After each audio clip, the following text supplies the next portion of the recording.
الله الرحمن الرحيم.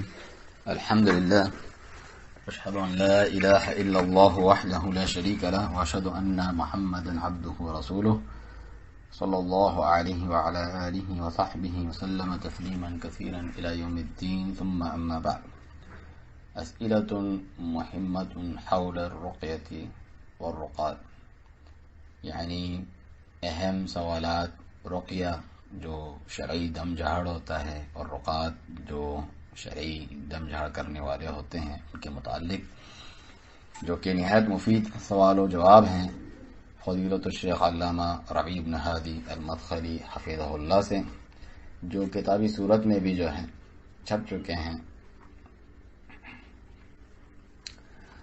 آپ سے یہ پہلا سوال کیا گیا ہے۔ فضیلت الشیخ ہمارے شیخ الوالد ربیع بن ہادی المدخلی حافظکم اللہ تعالی، ہمارے ہاں ایسا راقی ہے دم جھاڑ کرنے والا جو عورت مسروعہ، یعنی جس پر جن چڑھے ہوتے ہیں، جس عورت پر، اسے یہ کہتا ہے کہ وہ اپنی فرج یعنی شرمگاہ میں مسک جو مشک ہوتا ہے اسے وہاں رکھے، اور اپنے دبر پیچھے والی شرمگاہ میں بھی، اور اپنی جو چھاتیاں ہیں اس کے یعنی جو پستان ہیں ان پر بھی رکھے، اور اپنے ہونٹوں پر بھی۔ اور وہ کہتا ہے کہ یہ جو طریقہ ہے، اس طریقے سے جو جن تم پہ سوار ہے وہ تم سے جماع نہیں کر سکے گا، یعنی جن سے تعلق قائم نہیں کر سکے گا۔ اور وہ کہتا ہے کہ یہ تجربے سے میرے ہاں ثابت ہیں، تو کیا اس کا یہ عمل صحیح ہے؟ ہمیں اس بارے میں جواب دے کر فائدہ پہنچائیں، بارک اللہ فیکم۔ شیخ فرماتے ہیں اس کے جواب میں، بسم اللہ الرحمن الرحیم، الحمدللہ والصلاة والسلام علی رسول اللہ وعلی آلہ وصحبہ واہتدی بہداہ، وبعد۔ تداوی، علاج، معالجہ کرنا یہ مشروع ہے، یعنی شریعت میں یہ جائز ہے۔ رسول اللہ صلی اللہ علیہ وسلم نے فرمایا، ما انزل اللہ داء الا قد انزل له شفاء، اللہ تعالیٰ نے کوئی بیماری ایسی نہیں اتاری مگر اس کی شفا بھی نازل کی ہے۔ علمہ من علمہ وجہلہ من جہلہ، جس نے اسے جان لیا سو جان لیا، اور جو اس سے لاعلم رہا تو لاعلم رہا۔ یہ مسند احمد اور بخاری وغیرہ کی حدیث ہے۔ چنانچہ جو رقیہ، جو دم جھاڑ ثابت ہے، وہ قرآن کے ذریعے ہیں، جو شرعی ہیں۔ قرآن شفا ہے، رحمت ہے مومنوں کے لیے، اور ظالموں کو یہ خسارے میں ہی بڑھاتا ہے۔ اس سے زیادہ کامیاب دوا کوئی نہیں کہ قرآن و سنت کے ذریعے رقیہ دم کیا جائے، لیکن اس کی شرائط ہیں، جن میں سے کچھ یہ ہیں، جو دم کرنے والا ہے اور جس پر دم کیا جا رہا ہے وہ دونوں اخلاص اپنائیں اور سچے دل سے رجوع کریں، اللہ تعالیٰ سے لو لگائیں، اللہ تبارک و تعالیٰ سے۔ جب یہ دونوں طرف کے جو لوگ ہیں اللہ عز و جل کے لیے مخلص ہوں گے، اور رقیہ بھی دم کرنا قرآن یا سنت کے ذریعے ہوگا، تو پھر اس سے زیادہ کامیاب دوا کوئی نہیں، اس دوا سے زیادہ کامیاب کارآمد دوا کوئی نہیں۔ یہ علماء کرام کے ہاں بات معروف ہے، وہ یہ کہتے ہیں اور یہ بات نقل کی جاتی ہے۔ رسول اللہ صلی اللہ علیہ وسلم کا بھی فرمان ہے، لا رقیۃ الا من عین او حمى، کہ رقیہ دم نہیں مگر نظر بد کے خلاف، یا پھر جو زہریلا جانور کاٹ لیتا ہے اس کے خلاف۔ عین کا مطلب معروف ہے، یعنی نظر بد لگ جانا، کہ جسے نظر لگتی ہے وہ کسی نقصان میں مبتلا ہو جاتا ہے۔ کبھی ہو سکتا ہے کہ جس کی نظر لگی وہ خبیث ہو، تو وہ اپنی شرارت بھری شرپسند آنکھوں کے ذریعے اس شخص کو نقصان پہنچاتا ہے جو محسود ہے، جس سے وہ حسد کرتا ہے، تو پھر وہ اسے نقصان اور ضرر ہوتا ہے اس سے۔ اچھا، نظر لگ جانا یہ برحق ہے، لیکن اللہ تعالیٰ کے اذن سے ہی یہ ہو سکتا ہے، اس کی تاثیر ہے، اس میں کوئی شک نہیں۔ رسول اللہ صلی اللہ علیہ وسلم کا فرمان ہے کہ العین حق، نظر لگ جانا برحق ہے۔ اسی طرح جو سحر ہے، جادو ہے، وہ حقیقت ہے، مگر وہ نقصان نہیں پہنچاتا مگر اللہ کے اذن سے۔ یہ جتنی بھی چیزیں ہیں وہ واقع نہیں ہوتی، نہ نقصان پہنچا سکتی ہیں مگر اللہ تعالیٰ کے علم سے، اور ان کا سب سے زیادہ کامیاب علاج، مفید علاج، جادو ہو یا نظر بد ہو یا زہریلے جانور نے کاٹ لیا ہو، کیڑے نے یا اس جیسی چیزوں کا، وہ رقیہ شرعیہ ہے، شرعی دم جھاڑ ہے جو کہ قرآن اور سنت سے ہوتا ہے، اگر اس میں اخلاص اور صدق و سچائی کی شرائط پوری ہوتی ہوں. کیونکہ ہو سکتا ہے انسان کے اندر اتنا زیادہ اعتماد نہ ہو اللہ سبحانہ وتعالیٰ پر، یا اس کے دل میں کچھ بدظنی ہو، لعاذ باللہ، اللہ تعالیٰ کی پناہ. اور یہ بھی ہو سکتا ہے کہ جو رقیہ کرنے والا ہے، دم کرنے والا ہے، وہ دجال، کذاب، جھوٹا ہو، قرآن کو استعمال ہی نہ کرتا ہو، دوسرے ہیلے بہانے تراشتا ہو، دوسرے کام وہ کرتا ہو. اور بہت سارے لوگ جو ہیں خود اپنے آپ کو پیش کرتے ہیں کہ میں رقیہ کرنے والا ہوں، دم کرنے والا ہوں، اس کی بڑھ چڑھ کے تشہیر کرتے ہیں، اعلانات کرتے ہیں، اپنے تعلق سے لوگوں میں پھیلاتے ہیں کہ ماشاء اللہ یہ تو بڑا راقی ہے، یہ تو بڑا دم جھاڑ کرنے والا ہے. حالانکہ یہ تو شعبدہ بازی اور دجل و فریب کے اعمال میں سے ہیں، اور لوگوں کے مال کو باطل طریقے سے کھانا ہے. یہ لوگوں کو کوئی فائدہ نہیں پہنچاتے ہیں. زیادہ تر یہ اسی قسم کے ہیلے اور یہ چال بازیاں کرتے ہیں، اسی کے اوپر اعتماد کرتے ہیں، اسی پر ان کا بھروسہ ہوتا ہے. یہ بالکل فضول طریقہ ہے، بیکار طریقہ ہے. یعنی ابھی آپ دیکھیں سوال میں کیا ہے، عورت اس کے پاس آتی ہے، ایک عورت، پھر دوسری، پھر تیسری، اور وہ اتنے گھٹیا طریقے سے ان سے مخاطب ہوتا ہے.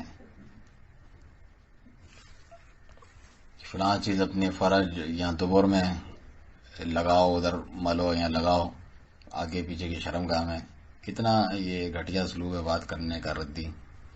میں اس انسان کو نصیحت کرتا ہوں کہ اللہ تعالیٰ سے ڈرے اور اپنے آپ کو دم کرنے والا بنا کر پیش نہ کرے، اس کے لیے خود کو پیش نہ کرے، نہ تشہیر کرے، نہ اس کام میں آگے بڑھے. رقیہ اور دم کرنا تو وہ کسی بھی مخلص، سچے، صادق مسلمان کی طرف سے ہو سکتا ہے جو کہ تقوی اور اپنی اصلاح میں جانا پہچانا ہے، تو وہ رقیہ کر سکتا ہے. وہ خود اپنے آپ کو اس چیز میں بڑا چڑھا کے بیان نہیں کرتا، نہ لوگوں میں اعلان کرتا پھرتا ہے کہ وہ دم کرنے والا ہے، اور اس کے پاس مرد اور عورت دور اور قریب جگہوں سے آتے ہیں، مجمع لگتا ہے. یہ کبھی بھی مشروع اور شریعت میں جائز نہیں ہے. رسول اللہ صلی اللہ علیہ وسلم نے اپنے آپ کو اس طریقے سے پیش نہیں کیا کہ وہ نبی صلی اللہ علیہ وسلم تو خود اپنے آپ پر دم کیا کرتے تھے، اور دوسروں پر بھی اگر لوگوں کو اس کی ضرورت ہوتی رقیہ کی. لیکن انسان خود اپنے آپ کو پیش کرے اور اپنے آپ کو اس منصب پر بٹھا دے کہ یہ رقیہ کرنے والا ہے، بڑا مشہور دم کرنے والا ہے، جیسا کہ فتویٰ نویسی کا منصب ہوتا ہے دارالفتاح میں، جو فتویٰ دینے والے مفتی ہوتے ہیں تو یہ راقی ہیں. تو یہ غلط چیز ہے. خصوصاً اس قسم کے اسالیب اختیار کرنا جس میں جو اس بات کی دلیل ہے کہ اس کے نیت ہی خراب ہے، اور جو ہے وہ بیوقوفی پر مبنی ہے، اور مقصد اس کا برا ہے. تو اے میرے بھائی، علاج کریں لیکن اس طریقے کے تکلفات اختیار نہ کریں. رسول اللہ صلی اللہ علیہ وسلم کے بارے میں قرآن میں ہے وَمَا أَنَا مِنَ الْمُتَكَلِّفِينَ، یعنی میں خواہ خواہ تکلف کرنے والا بناوٹی لوگوں میں سے نہیں. رسول اللہ صلی اللہ علیہ وسلم نے آپ کو یہ خبر دی ہے، بتلایا ہے کہ دم کرنا قرآن کے ذریعے یا سنت کے ذریعے رقیہ دم کرنا یہ سکھلایا ہے. اور تمام امور تو اللہ عز و جل کے ہاتھوں میں ہے. آپ وہ شرعی سبب اختیار کریں، اس قسم کے حیلے اور گندے تجربوں کی طرف نہ جائیں، اور اس قسم کی فضول باتوں کی طرف. اور رسول اللہ صلی اللہ علیہ وسلم کی سچی اتباع اور پیروی تو یہ ہے کہ آپ کسی کام کو اسی طرح کریں جس طرح آپ نے کیا، اس میں کوئی تبدیلی نہ لائیں، نہ اس کی کیفیت میں، نہ اس کی صفت میں، نہ کسی چیز میں. جیسا کیا ہے اسی طرح کریں. اس طرح نماز پڑھیں جیسا رسول اللہ صلی اللہ علیہ وسلم نے نماز پڑھی، اس طرح حج کریں جس طرح آپ نے حج کیا، ہر چیز میں ان کی اتباع اور پیروی کریں، جیسے وہ کر گئے ہیں اسی طریقے سے کریں، لیکن اپنی طرف سے اس باب میں اس چیز کے تعلق سے اختراعات، نئی چیزیں ایجاد کرنا، یعنی رقیہ کا جو باب ہے دم جھاڑ کرنے کا، اور اس قسم کی حیل حجتیں کوئی لازم نہیں ہے، اس کا کوئی جو ہے اس طریقے کا کنیکشن نہیں ہے،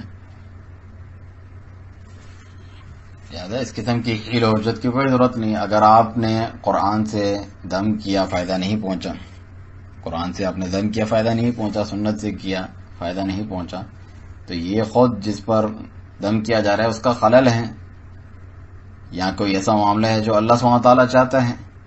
آپ دوسرے وسائل کی طرف کیوں جاتے ہیں اور اپنی طرف سے چیزیں ایجاد کرتے ہیں؟ کس نے آپ کو اس بات کا مکلف بنایا ہے، ذمہ دار بنایا ہے، یا یہ آپ کی ڈیوٹی ہے؟ سوائے یہ کہ مال کی محبت ہوتی ہے، شہرت کی، تو یہ ساری فضول باتیں ہیں۔ میں کسی کو دم نہیں کرتا، اور اس قسم کے لوگوں کی حرکتوں کی وجہ سے اسے ناپسند کرتا ہوں رقیہ کو، اس طور پہ کہ جو اپنے آپ کو خود ہی پیش کرتے ہیں کہ میں دم کرنے والا ہوں، تاکہ لوگوں سے مال بٹوریں، اور اس قسم کی پھر طریقے اور اسالیب اور ہیلے یہ لوگ اختیار کرتے ہیں اس کی جانب، یہ اسے استعمال کر کے جو ہے لوگوں کو بتاتے ہیں کہ اس طرح کرنا چاہیے، اس کے لیے وہ مجبور ہوتے ہیں اپنی اس نیت کی وجہ سے۔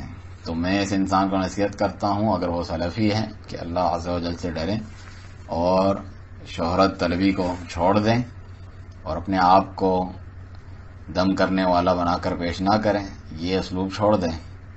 آپ عام مسلمانوں کی طرح ایک مسلمان ہیں، اگر کسی انسان کو آپ کی ضرورت ہے تو شرعی جو طریقہ ہے اس طریقے سے اس پر دم کر دو، اور یہ کافی ہے، ورنہ جو ہے چھوڑ دو کسی اور کے لیے، جو کر سکتا ہے وہ کرے گا۔ رقیہ شرعی دم کو اپنی ٹھیکیداری، اجارہ داری نہ سمجھو، اپنے تک محدود کیا، کوئی اور کر لے گا۔ اس کا اس طریقے سے اجارہ داری کرتے ہوئے اپنے کو مخصوص سمجھنا، یہ بدنیتی کی دلیل ہے، کیونکہ مسلمان معاشرے میں بہت سے ایسے لوگ ہیں جو تم سے زیادہ افضل ہیں، اور اس کی دعا تم سے زیادہ اللہ تعالیٰ کے یہاں قبول ہوتی ہیں۔ تو آپ نے اس منصب پہ خود کو فائز کر کے کیوں اپنی اجارہ داری اس پر جمائی ہوئی ہے، ٹھیکہ داری، اور اس قسم کے وسائل اور طریقے استعمال کرنے پڑ رہے ہیں؟ تو میں ایسے نصیحت کرتا ہوں کہ اللہ تعالیٰ سے ڈریں اور مومنوں کی راہ کی پیروی کریں، سنت رسول صلی اللہ علیہ وآلہ وسلم کی اتباع کریں، اور اپنے آپ کو یہ منصب نہ دے، پیش نہ کرے کہ میں دم کرنے والا ہوں، اور یہ تکلفات اختیار کرنے کی کوئی ضرورت نہیں، یہ چیزیں جو ذکر کی ہیں اپنے اگر نہیں ہوتا یا نہیں ہو رہا تو دوسروں کے لیے راستہ چھوڑے، وہ کر لیں گے۔ کوئی بھی مسلمان ہو جس میں خیر ہے، اس کے پاس تقویٰ ہے، تو وہ قریب ہے کہ اس کی دعا قبول کی جائے۔ کوئی خاص بندہ تو نہیں ہوتا کہ اس کی ہوتی ہے اور باقیوں کی نہیں ہوتی، اس کی دعا قبول کی جائے گی جب وہ دعا کرے گا، جب وہ قرآن مجید پڑھے گا، اللہ تعالیٰ اس کی دعا قبول کرے گا، اور اللہ عز و جل اس کے سبب سے شفا دے دے گا، اس کے اخلاص اور صدق اور سچائی کی وجہ سے، اور یہ شرعی وسیلہ اور ذریعہ اختیار کرنے کی وجہ سے جو اس نے مریض کی شفا کے لیے اختیار کیا ہے، یعنی جو قرآن پڑھا ہے اس پر۔ تو اللہ تعالیٰ تمام لوگوں کو اس چیز کی توفیق دے جسے وہ پسند کرتا ہے اور اس سے راضی ہوتا ہے، اور درود و سلام ہوں ہمارے نبی محمد صلی اللہ علیہ وسلم اور آپ کے آل و اصحاب پر۔